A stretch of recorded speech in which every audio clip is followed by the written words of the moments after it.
ಚಿಕ್ಕ ಹುಲಿಯ ಪಾಠ. ಒಮ್ಮೆ ಕಾಡಿನಲ್ಲಿ ಒಂದು ಚಿಕ್ಕ ಹುಲಿ ಇತ್ತು. ಅದು ತುಂಬಾ ಗಬ್ಬಿ ಮತ್ತು ಆಟಗಾರ.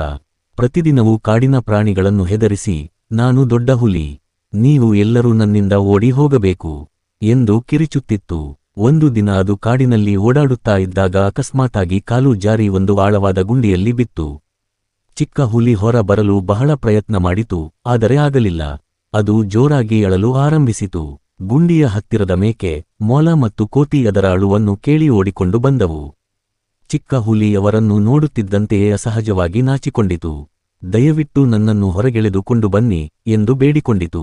ಮೇಕೆ ಮತ್ತು ಕೋತಿ ಒಟ್ಟಾಗಿ ಕೊಂಬೆಗಳನ್ನು, ಹಗ್ಗಗಳನ್ನು ಸೇರಿಸಿ ಒಂದು ದೊಡ್ಡ ಕಡ್ಡಿಯನ್ನು ಗುಂಡಿಯೊಳಗೆ ಇಳಿಸಿದರು. ಚಿಕ್ಕ ಹುಲಿ ಅದನ್ನು ಹಿಡಿದು ಹತ್ತಿ ಹೊರಬಂತು. ಹೊರ ಬಂದ ಆಗ ಅದು ಪ್ರಾಣಿಗಳಿಗೆ, ಕ್ಷಮಿಸಿ, ನಾನು ನಿಮ್ಮನ್ನು ಹೆದರಿಸಿದ್ದಕ್ಕೆ ತಪ್ಪಾಗಿದೆ. ಇಂದಿನಿಂದ ನಾನು ಎಲ್ಲರಿಗೂ ಒಳ್ಳೆಯದು ಮಾಡುತ್ತೇನೆ ಎಂದಿತು.